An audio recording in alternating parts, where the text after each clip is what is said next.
Hi, this is Erin Zimmerman, owner of Elephant Social, and welcome to my show, ChatConnect, where I connect with badass ladies and have deep conversations with them, completely foregoing the surface conversations that are so prevalent in our society. Today, I'll be speaking with Britny West, a mindset guru turned energy editing professional who helps entrepreneurs delete subconscious bullshit and claim their power. Hello, how are you? Hey, how are you doing? I'm doing really, really well. It's so good to have you here. I know you've been all over the place recently, and so I'm glad that we finally were able to connect for this. So tell me a bit about your. Tell us a bit about yourself, as well as where you've been and why. Ooh, I love this question. It's very loaded. Love that you jumped right in right here. Well, my name is Britny West. I am a mindset coach and a certified energy editing professional. That's something I'm very passionate about, and I'm sure we'll get into the juicy Yes, I details can't there. wait to learn more about that. Yes, essentially what I do is I work with people to let go of subconscious blocks. So these are things that are fears, emotions, thoughts, beliefs, pretty much like anything that can be blocking you from fulfilling your true purpose. And I Wow, really enough. come at it from the approach of not just mindset, but also spiritual alignment and doing what you feel called to do. So it's really a mishmash of a lot of different things. I'm kind of a multi-passionate person, so it's kind of hard to put me in a box, I guess. That's good. That's awesome. I know I've seen you moving and shaking in the online world, and what made you, before I get into like where you've been, because you have been all over the place. I would love to know what led you into this kind of transition, especially as of late. I feel like you've gone through a couple of evolutions, and I love watching it. But I'd love for other people to know what they've been and what led to them. Absolutely. Well, as you know, because we've been connected for a while, I started out as I was a mindset coach, but I was like a mindset coach in hiding. I wasn't quite ready to really call myself that. There was a lot of fear around, will people see the value in mindset coaching? Do I need to mask what I'm doing as a business coach and then throw in the mindset coaching? So for a while, I was kind of both. I was a business and mindset coach. And then I finally owned what I was doing a bit more and let go of that piece and just did mindset. But the deeper I got with mindset work, the more I really tapped into my spiritual side. And so I started getting training in the Akashic Records. So now I can do readings in the Akashic Records, which is basically the soul's records throughout all lifetimes. A lot of healing and a lot of incredible stuff happens there. And also, I'm really tapping into my mediumship gifts again, which is something that I had when I was growing up and didn't really understand it. So really, it's just like it's kind of like I'm a statue and I'm just like chipping away, and getting closer and closer to the real me. So there's like these different iterations, and I think it's how it is for most everybody. We're always evolving. If you're an entrepreneur, especially, you're always kind of reinventing yourself, but not even reinventing yourself. You're just becoming more and more of who you are, which is kind of what I've experienced is like the more I let go of the baggage and the subconscious fears, the more the true Britny comes out. So it's really exciting. I love that. And that's why what you have, what you're doing, the powerful gifts you have to give to the world, that's why they are so powerful. That's like my upper tier word there, because you can help people break through so much. And I will be honest, when I first started in these entrepreneur groups and everything on Facebook. And for those of you who don't know, who aren't entrepreneurs or aren't in the online realm, there are groups all over the place where people will help you with different aspects of your business, where you can find a community of other like-minded individuals. They are just awesome. And Britny's run a couple herself that are really Again, for lack of a better word, powerful, because it's so much more than just business. You go from business coach to mindset coach, and you're really digging deeper. And as you dig deeper into yourself, you're helping others do the same. And that is just so huge. And when I first started in these groups, when I'd see things that were woo-woo, like more spiritual, and I know that's an awful term, but that's totally what I thought when I first was doing things like this. I was like, there are the people who are very strategic in what they do, very strategic minded, very numbers based, things of that nature. And then you have the woo-woo. And then I was somewhere kind of in the middle, but I was just like, the spirituality stuff, I just don't know. This meditation stuff, this mindset stuff, meh. But it really would have helped me to start out with a lot of these things, because you do find such a center and a balance. You find more of yourself. Now, what got you into that? And I know this is not a specifically business show, but like, I'm so fascinated, and I know that it is your life. It's not just a job for you. So like, but like, what was there a specific turning point whenever you were like, I need to be doing this more so than business, and specifically mindset, or did it just kind of happen? I love this question, and there's definitely not a linear answer for it, but what I'm realizing, and I think this happens to so many entrepreneurs, is that in the beginning, we have this fire. We're like, okay, this is what I want to do. And then we get out there, and the more we follow other people, the more we're consuming other people's content and their lessons and their strategy, we kind of lose a lot of what we started with. And then we feel like, and it's sometimes you don't even realize what's happening. It's kind of subtle. And then you look back and you're like, I'm not happy anymore. What is going on? Like, and you go back and you watch like an old video that you recorded like way back when, or you go and read an old article that you wrote or just something. And then you're like, oh my gosh, where did that girl go? What happened? Like, where's all this is the stuff that inspires me. And so I really think it's kind of like backwards. I actually had all of this in the beginning, and then I'm coming back to it. I'm coming full circle. Of course, it's deeper and it's a bit different than it was back then, but it's kind of like I always knew there was this side of me. So like, especially with mindset work, from the time I was really young, I've always loved psychology and the way people think and behavior. And I actually used to want to be a pediatric neurologist. So actually, I was that kid in college that was working with the rats and all this stuff. So I loved behavior and how people do the things that they do. And I ended up not going to medical school. I decided it wasn't really what I wanted, but I knew I wanted to do something that was helping people. And so that's why I got into coaching. And the spirituality aspect, that's been something that's been a part of me for a long time. I didn't really always understand it or really understand where that came from. But when I decided to pursue this business and to leave everything behind in the US, I definitely felt this calling inside me. It was like it almost felt like an awakening. That's the best way I can describe it. It was just like clear messages that you're meant to do this. And I definitely resisted it and was like, no, I'm not ready for that. That's not quite ready. But I got so much of a push to do it that I just couldn't ignore it anymore. So I really think that this deepening into my spiritual work is really just me saying, okay, I'm going to stop resisting. Like, it's been here all along and I'm finally going to let it in. So, yes. And so do you think that has a lot to do with following your intuition or figuring out what the heck your intuition is or is asking for? Like, does that kind of go along the same lines? Oh my gosh, yes. It's all about your intuition, because we listen to our ego, our subconscious mind so much that we don't even realize that we're receiving messages all the time. We're getting signs all the time. Our gut feelings, our instincts, they're worth something.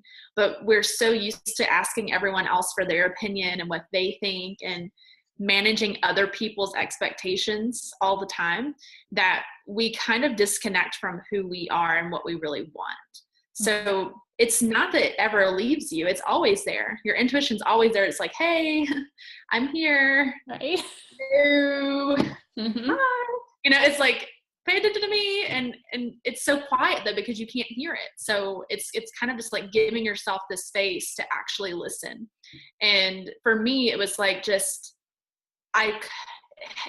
got to a point where it was so loud I couldn't ignore it anymore, Mm-hmm. and I think it's definitely a perspective thing. It's really allowing yourself to listen and trust, because a lot of people, they're getting clear messages, like very clear messages, and yet you're still doubting, is this true for me? Is this really what I'm meant to do? And so a lot of it is just trusting, learning to trust those messages, because you're receiving them already. I promise you, everyone is. And I feel like that has so much to do with trusting yourself. And this isn't just for entrepreneurs.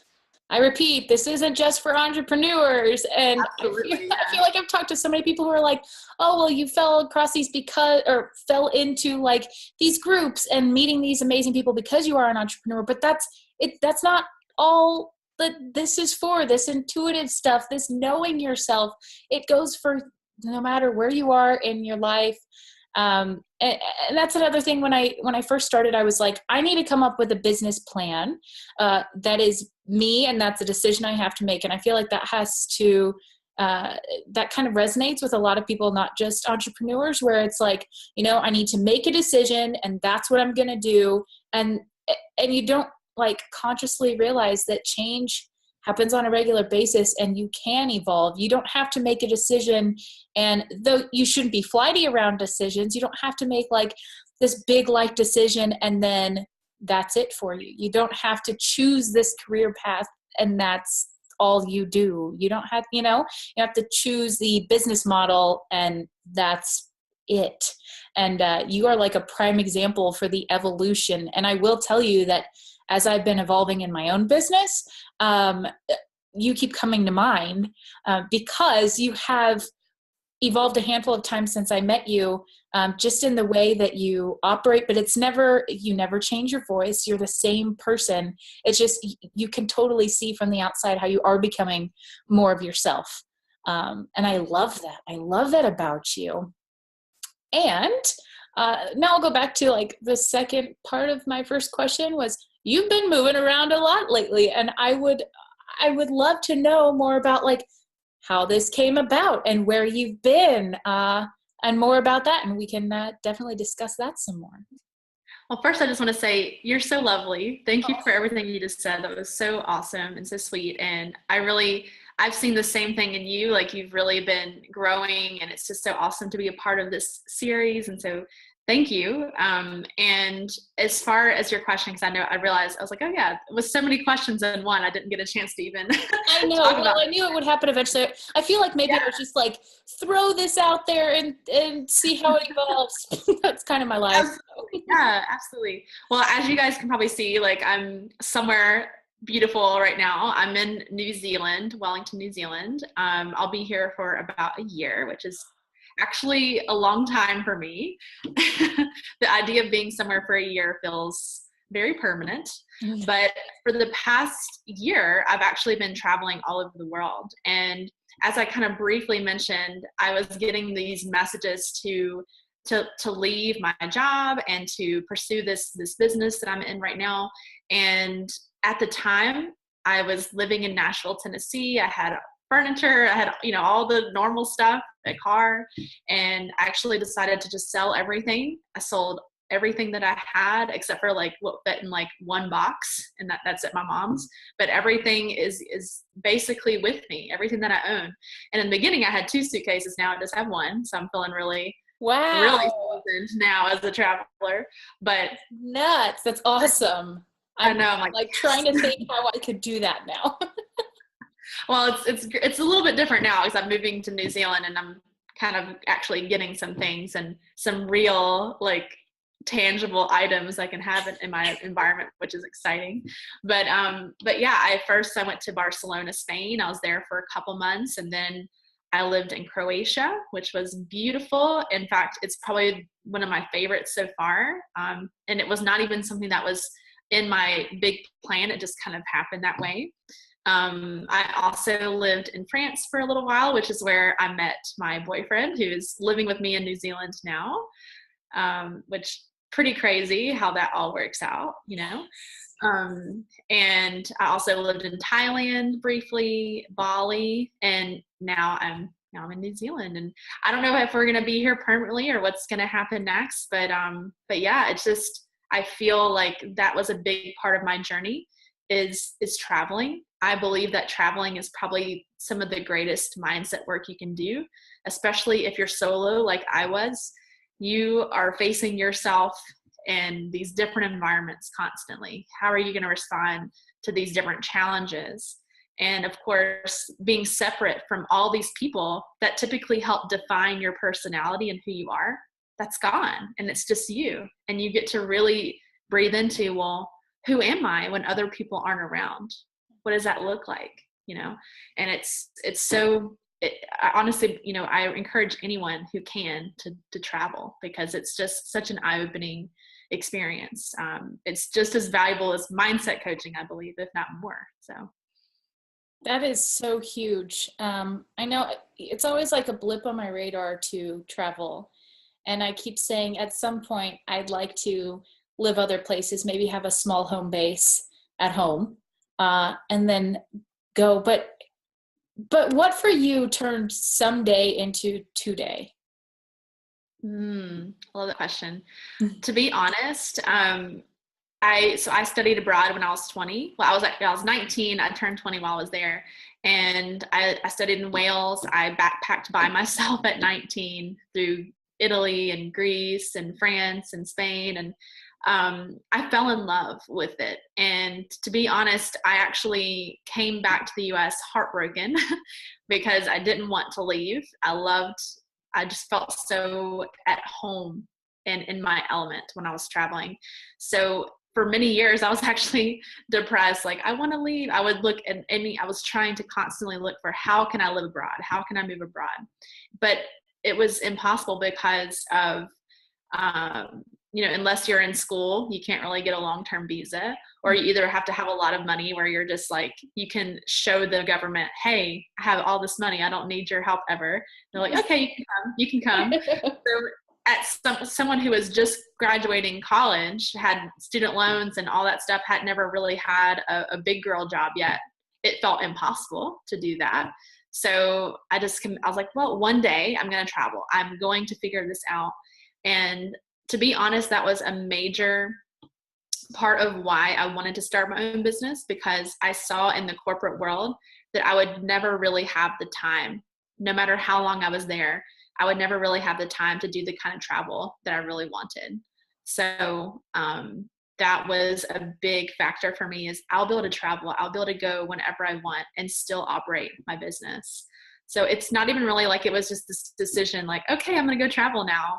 It's like a piece of who I am. And it felt like I was losing that piece for all that time I wasn't able to. So. Right. Did you feel when you came back to the States that it was kind of settling? Yeah, it was basically kind of the way I can describe it. And it sounds so crazy if you're not a traveler. Other travelers are like, yeah, no one understands, but I know what you mean. I'm like, yes, absolutely. But basically it feels like you lost someone you loved.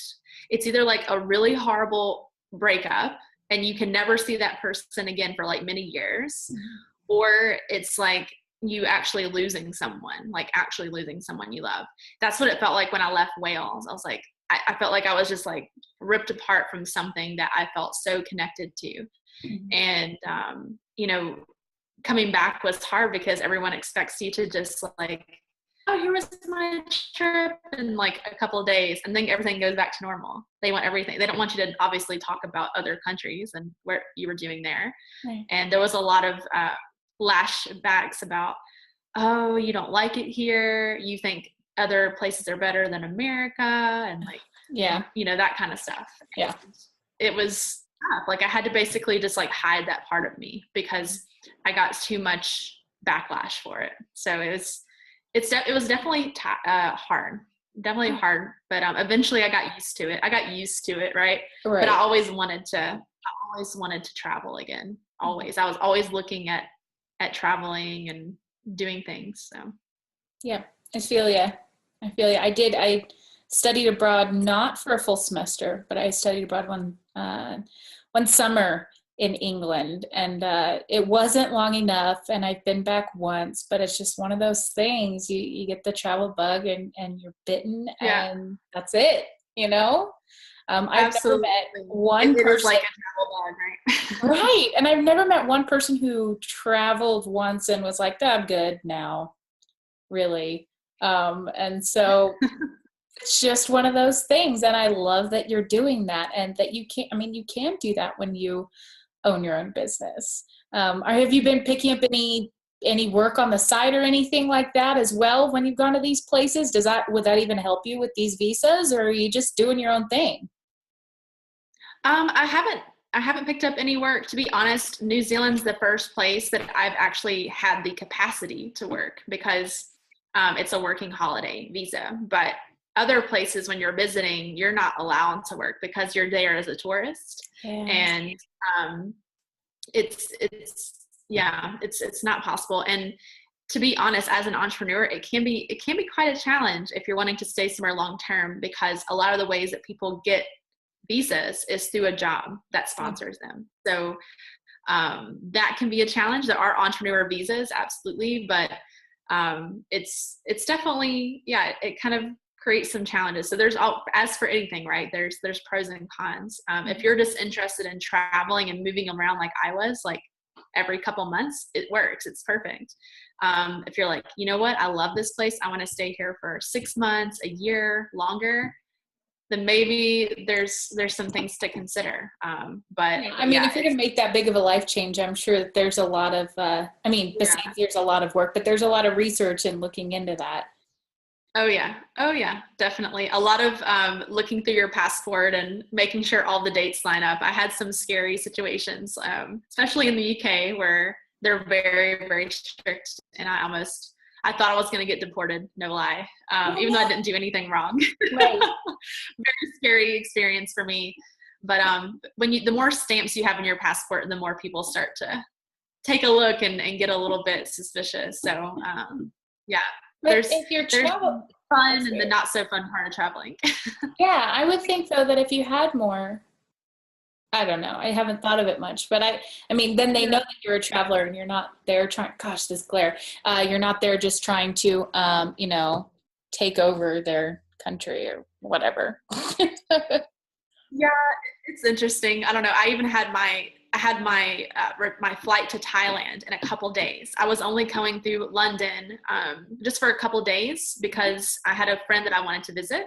Yeah. And they were like grilling me, well, why don't you just leave now? Why are you coming this way? Or why are you staying for a couple of days? And I was like, well, I have a friend I want to visit, and and I'm having this flight. And they're like, well, you might not take that flight. And it's like, well, if I was not going to take the flight, I probably wouldn't have chosen a flight to Thailand. I probably would have chosen a flight to like France or Norway or somewhere closer that wasn't be that much money. Like It was so intense and weird. I don't know. It was bizarre. So, but anyway, I made it through. You did, and you're in New Zealand. Yeah, I was definitely. It's one of those travel stories. It's a good anecdote I have now. So. Yes. Yeah. Not to scare people, but at the same time, it's like, ugh. These things can happen, and it happened to me. The more you travel, the more you have little stories that you start building up of things that happen. So, absolutely. Well, now that you're in New Zealand, and you said you're not sure how long you might stay, how's it been so far? I did see that you got there, and then there was a bit of an earthquake, and so how are you doing with all of that, and just with the country in general so far? Yeah, it's so funny because I have this, and you already know this, but I have this saying, shift just got real. And I was like, well, maybe I manifested this now, because the shift just got real. But, yeah, it was intense. I've never been to an earthquake in my life, so I knew that they could happen being in this part of the world. We're in the ring of fire. So, but it was definitely unsettling. I woke up like at midnight. The house was like shaking. Crawled underneath the table with the dog. I'm pet sitting, and it was it was interesting, that's for sure. And there was a couple days of aftershocks. So pretty much the house was just constantly like, there was like several hundred aftershocks the next day. And it's just now, to be honest, I don't think we've had any aftershocks today. So that's been the first day in a while that we haven't had any. So that's been interesting. But other than the earthquakes, it's a very beautiful place.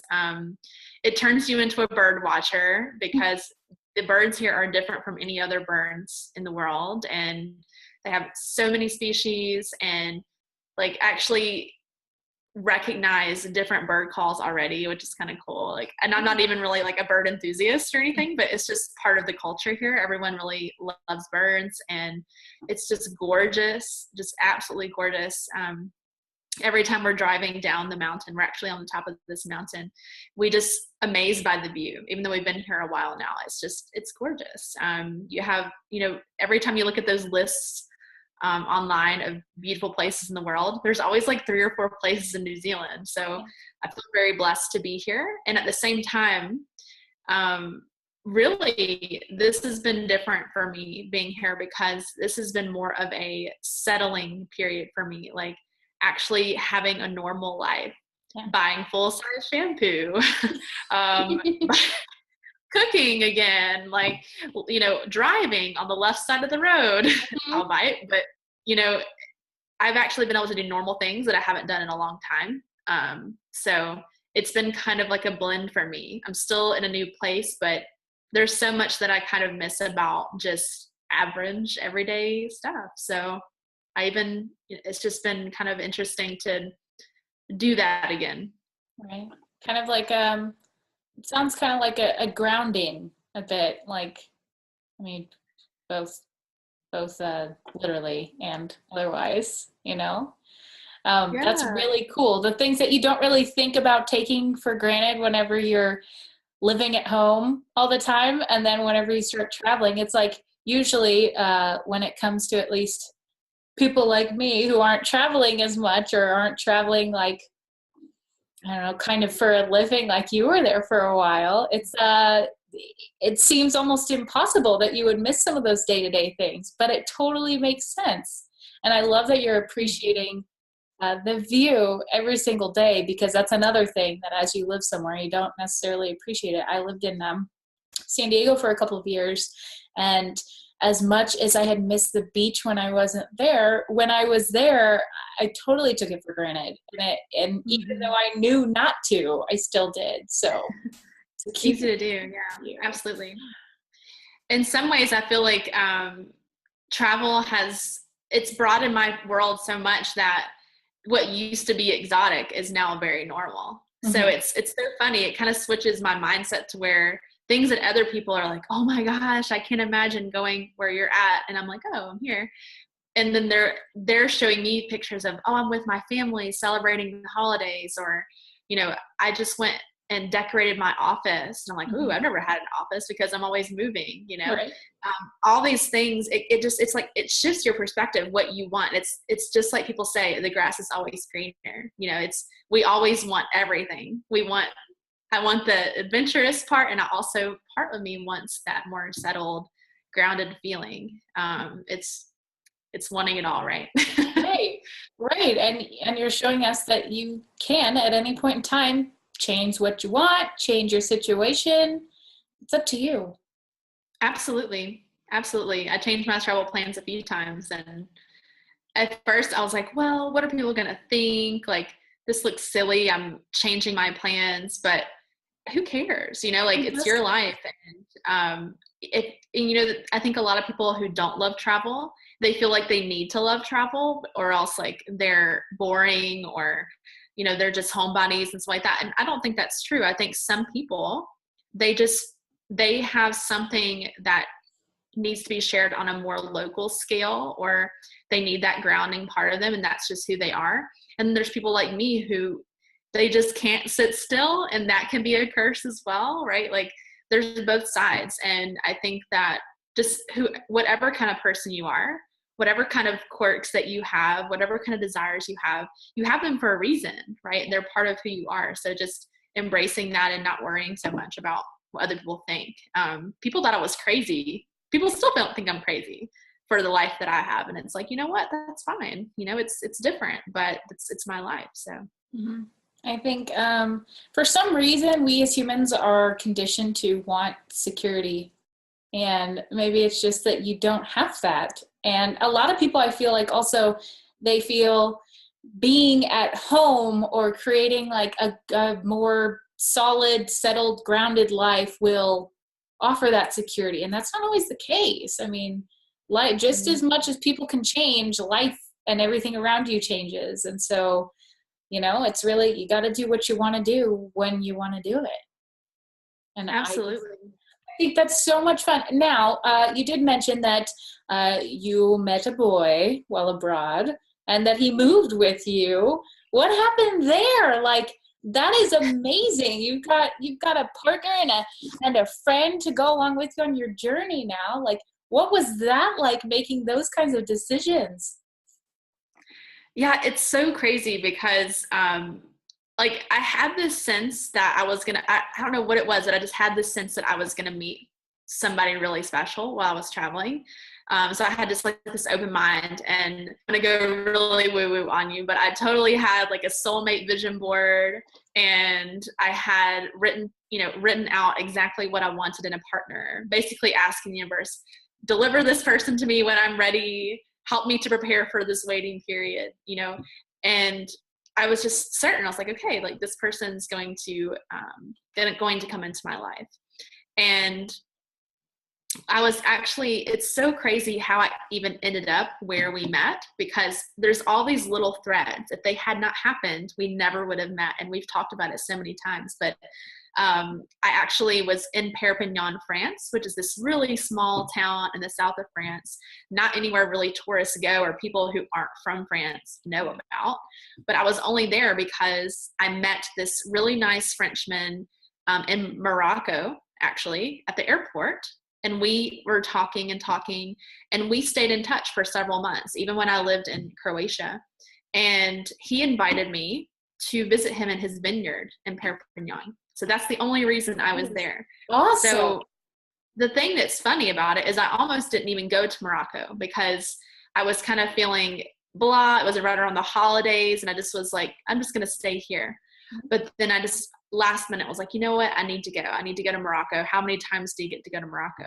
So I went. And so it's like that one decision, if I hadn't done that, if I hadn't talked to, his name was Jean, if I hadn't talked to Jean, if I hadn't gone to the vineyard, I never would have met Luke. And it's just so crazy. Even that night when I was supposed to meet Luke, I didn't even feel like going out. I almost canceled on him because I wasn't feeling that well. And I still went. I didn't even dress up or anything. I barely dressed up, didn't put any makeup on. I was like, you know what, whatever, I'm just going to go and meet him. And we ended up basically being inseparable from that point forward. And it was just very natural. We didn't even have to do like the normal courting. It just like, it's like we always knew each other. So it was just, yeah, it's interesting how that stuff kind of happens. But he was basically everything I wrote in my letter. I actually showed him the letter. I was like, this is crazy. You have to read this. Like, yeah. So if you want something, it doesn't, like, all these little intricacies, all these little, there are synchronicities, right? Like they happen and it's all coming together. And sometimes it feels like nothing's happening and you're like, what is happening? Why is this not working? And then you're like, oh my gosh, thank God, because this wouldn't have happened. Like there was a guy I dated in Spain and I really, really, really liked him. And I was really broken up over that.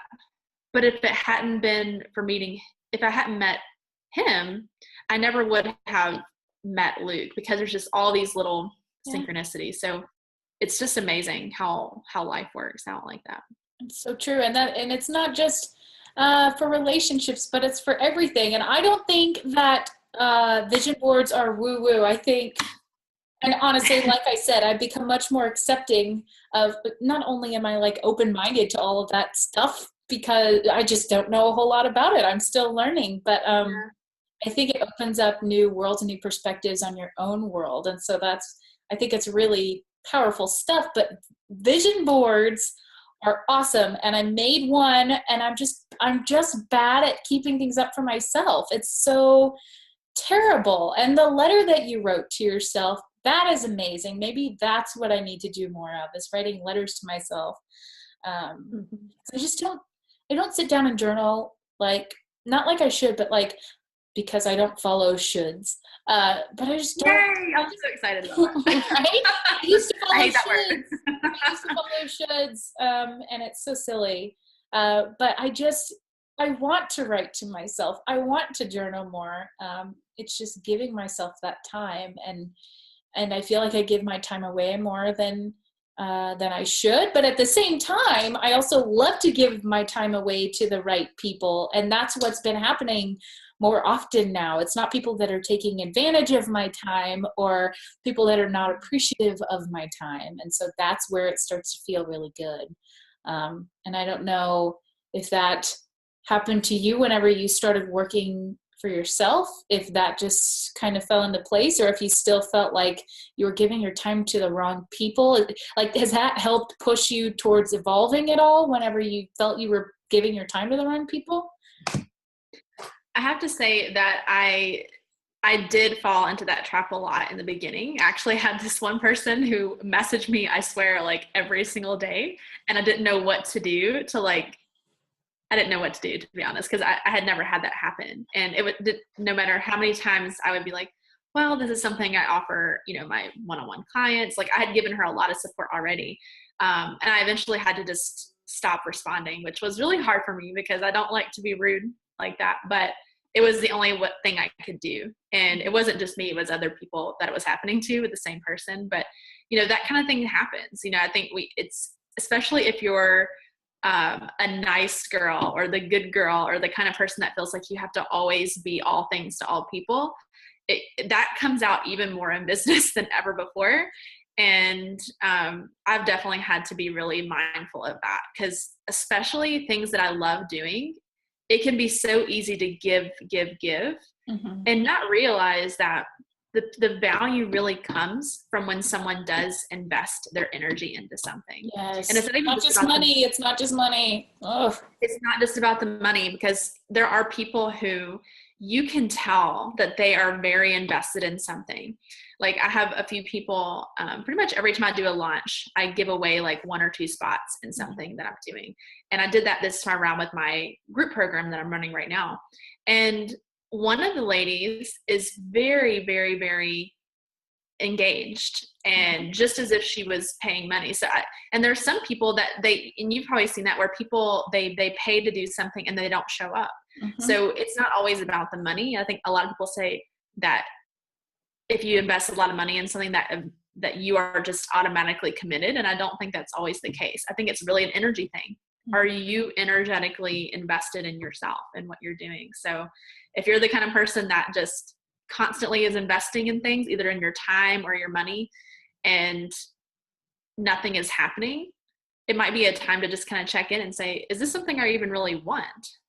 Is this something that I'm connected to on a deeper level? And that might be a clue, because I've absolutely invested in things and then didn't use them. And it was just because I had FOMO or, right.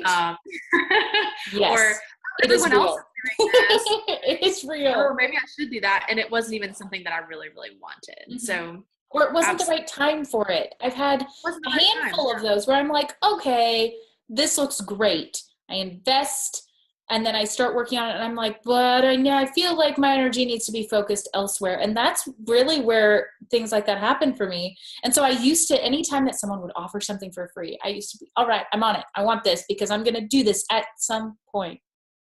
That's my issue. I was like a serial email list subscriber, Facebook group joiner, and I have pulled back a little bit. I feel like that, and this is something that comes up a lot for me, but like, as my business and my personal stuff, everything ebbs and flows. And so right now I'm going through a little more of a purge. It's slowly but surely. And then, I'll have another bout of, FOMO, / this is great. I need to learn from this person right now.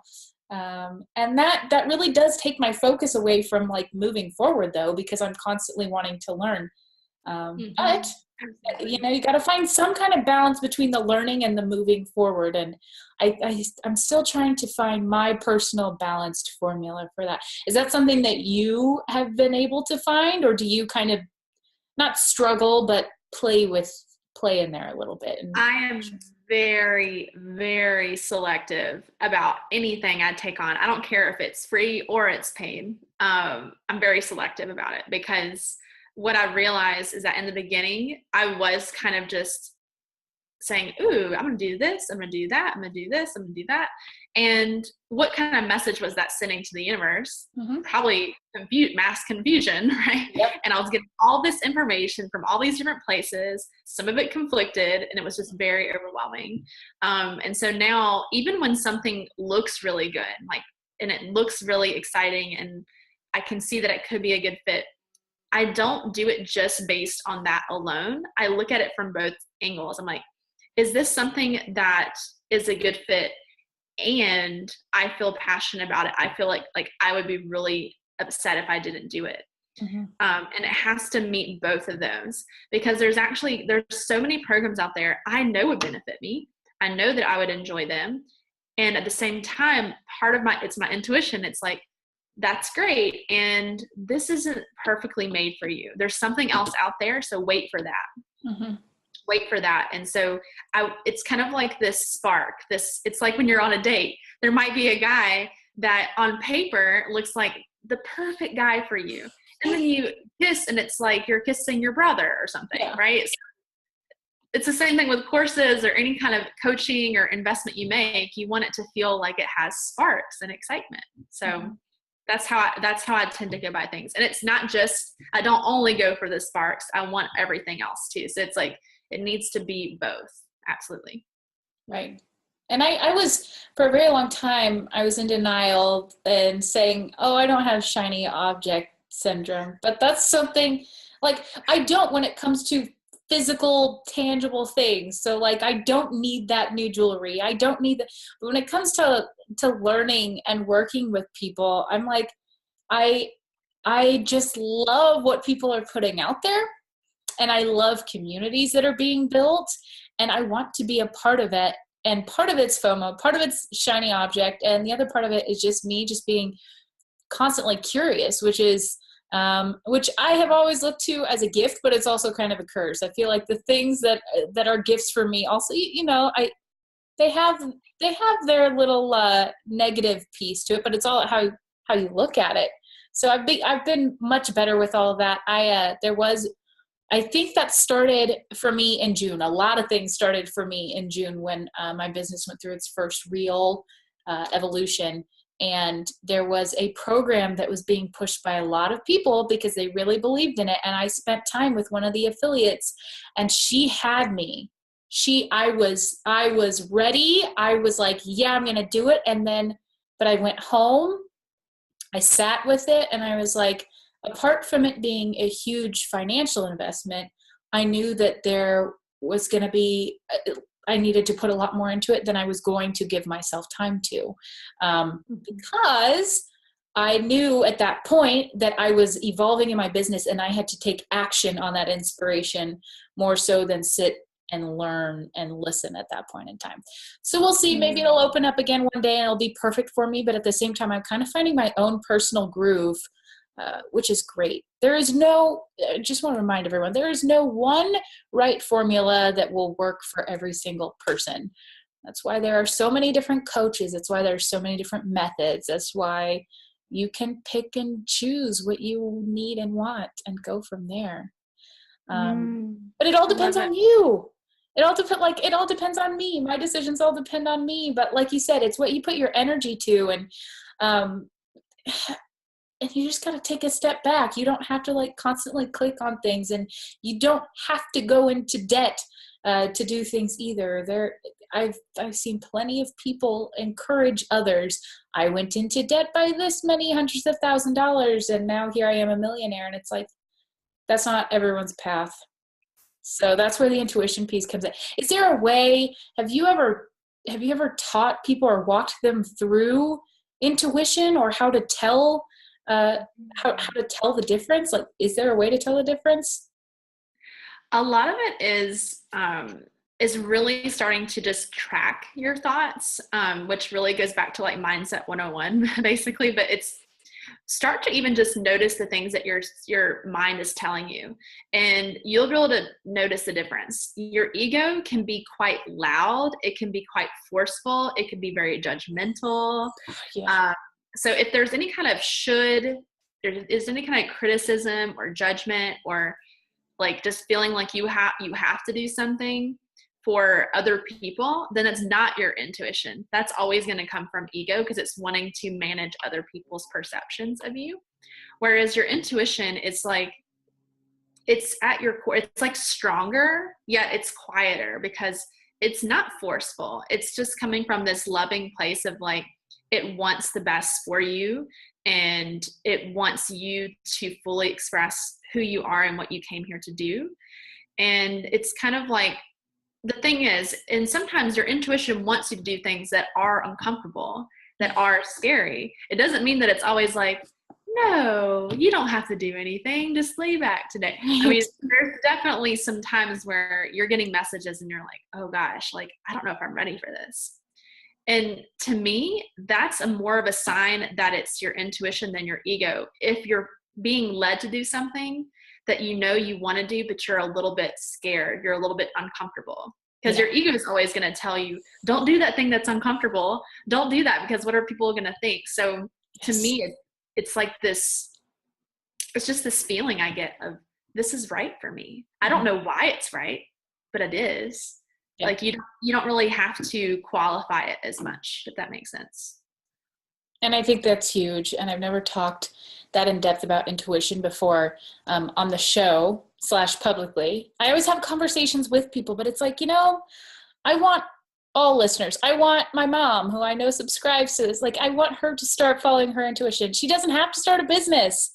It doesn't have to be that. You're never too young or too old to start listening to yourself, but it's noisy. Everything's noisy. And so like your head can be full of all these ideas and these thoughts and perspectives that aren't even yours. And so I think it's really important for people to find their intuition, whether they're like, I don't think it should be a forced act, but I feel like once you recognize what that is, I recognized what it was at some point last year. Right around the time I was transitioning out of my corporate job. And then I was able to look back and think, oh, I was using it here, here, and here as well. And so that's been really powerful going forward. And I just want people to realize how powerful they are, especially young women. And I was curious, do you only work with females right now, or are you open to it all? Because when I first started my business, I was like, I want to help everyone, but I found I need to focus more. And so I think I may be going towards mainly working with females. So I was curious as to if that's what you do. I love this question. It's interesting. My community is open. It's open to both male and females.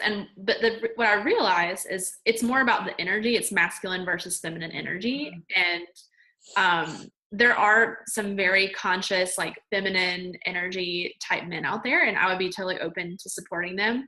But what I've decided for my business is that the kind of topics that I work on, they're really coming from more of that feminine flow aspect. So it tends to just attract mainly women. It's not that I'm like, no men ever, but it just happens to be like that. And so if a male were attracted to my programs or working with me one-on-one, and it felt like a fit, I felt like I could really support them and help them in the way that they wanted to be supported, absolutely, I would work with them. And it's kind of like with ideal client, right? Ideal client is just what it is. It's ideal. And we have and this is the person we're writing to. This is the person that we are connecting with in our stories and in our programs. And at the same time, that ideal client's not always going to fit that exact precise profile. Right. It might be that they resonate with the transition or that actual feeling that you are expressing. And so that's why they want to work with you. So to me, it's so much more about what they're going through in their life and if I can help them, whether I want to work with them or not. But as far as marketing, I traditionally market mostly to women. And I think that's a big thing. Like I said, when I first started, I was like, I want to help everyone. And that's just not possible for me energetically or for anyone else. And so I feel like I was trying to talk to everyone.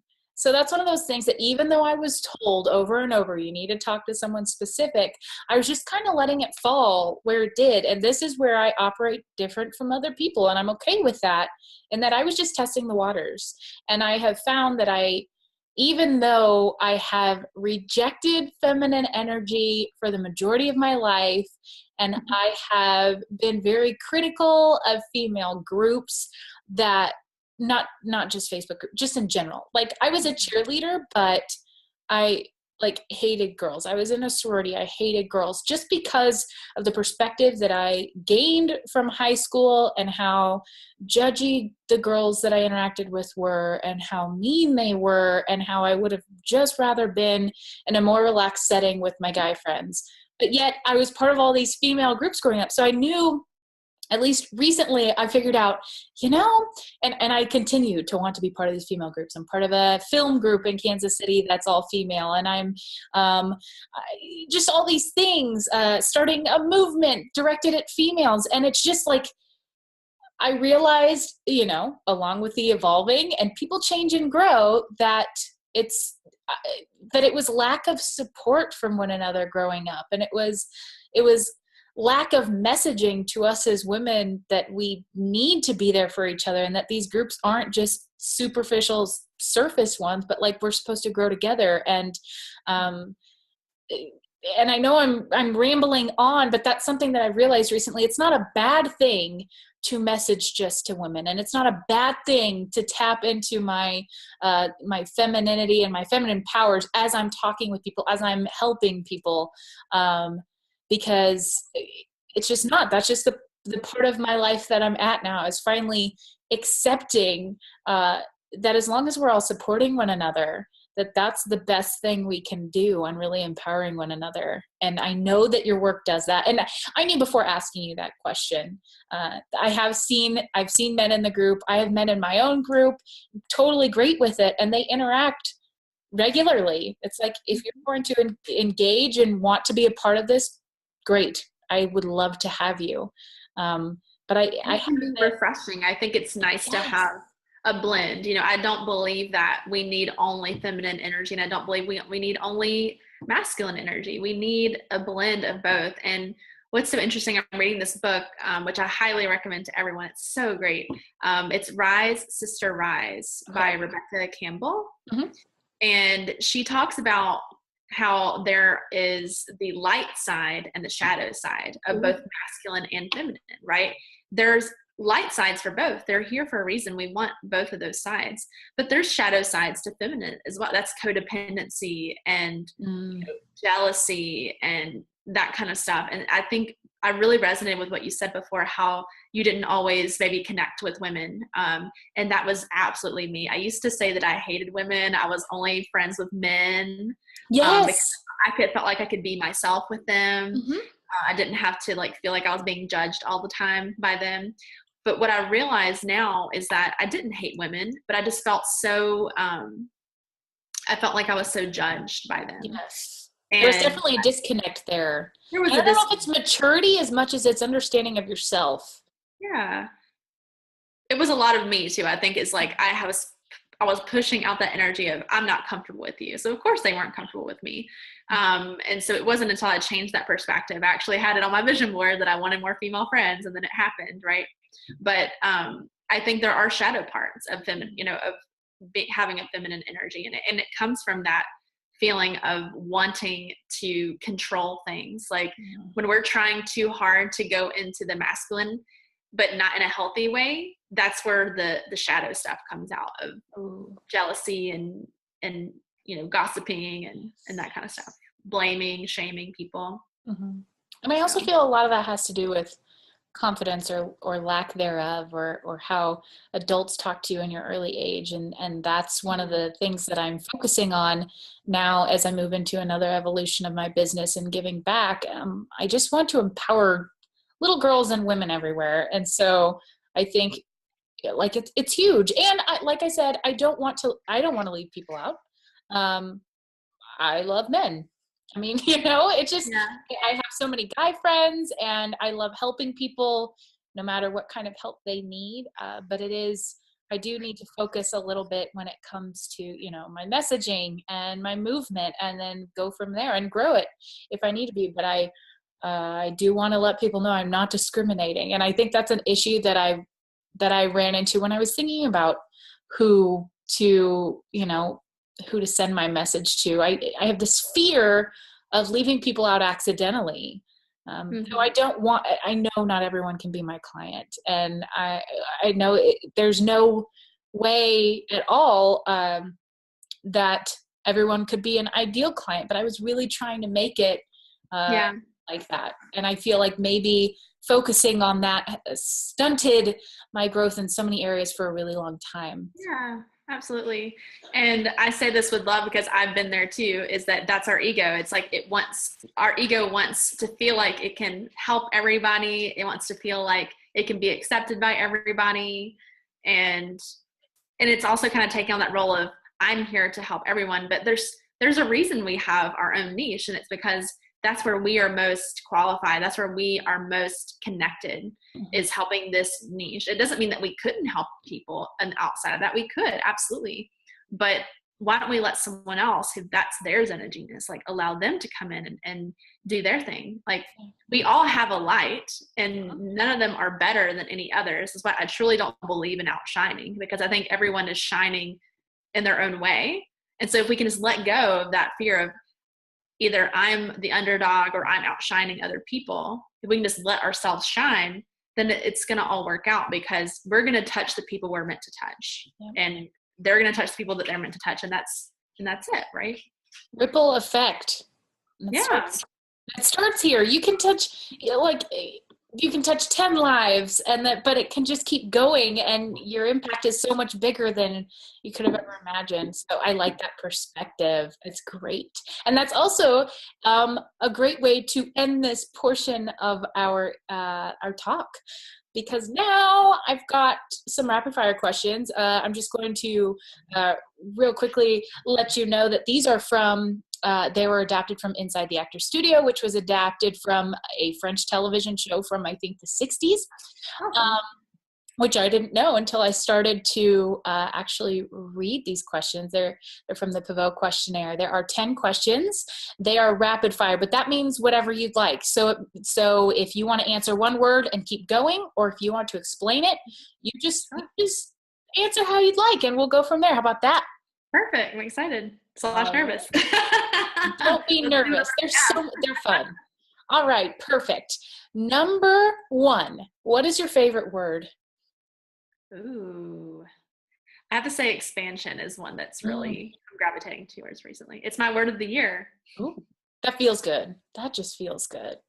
What is your least favorite word? Should. Love it. What turns you on creatively, spiritually, or emotionally? For me, writing and being outside. And I love being outside. That helps me really connect, especially being by bodies of water. Yeah. Are you close to a body of water right now? I don't know New Zealand very well. Yeah, pretty much always close to a body of water here, it seems. But yeah, I can just go down the mountain and take the dog to the beach and do things pretty much every day if I wanted to. So it's quite nice. I'm lucky in that. That's so wonderful. Now, what turns you off?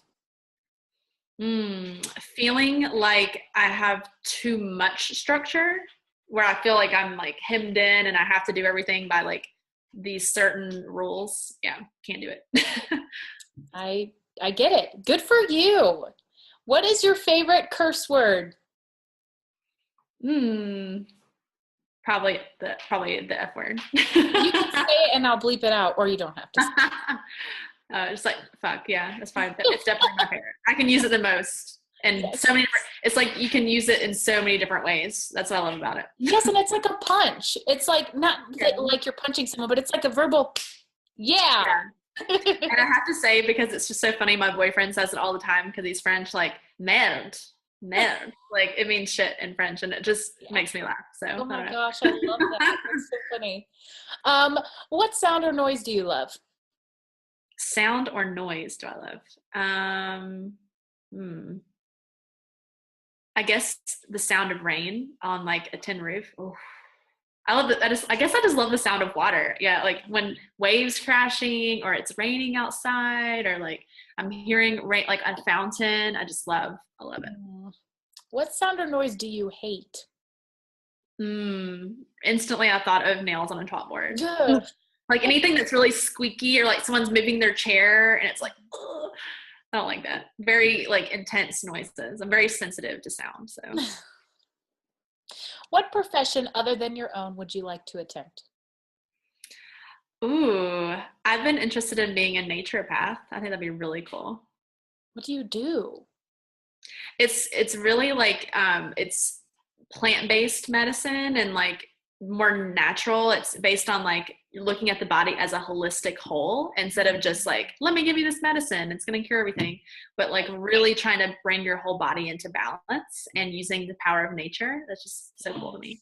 Yeah, because it's not just taking care of symptoms or masking them. Absolutely. Yeah, it's like getting your full body story. And I'm such a science person, so like that intrigues me. Like, and it's different because I was pre-med, but the thought of doing a whole different like coming at it from a different perspective is interesting. So maybe one day, I don't know.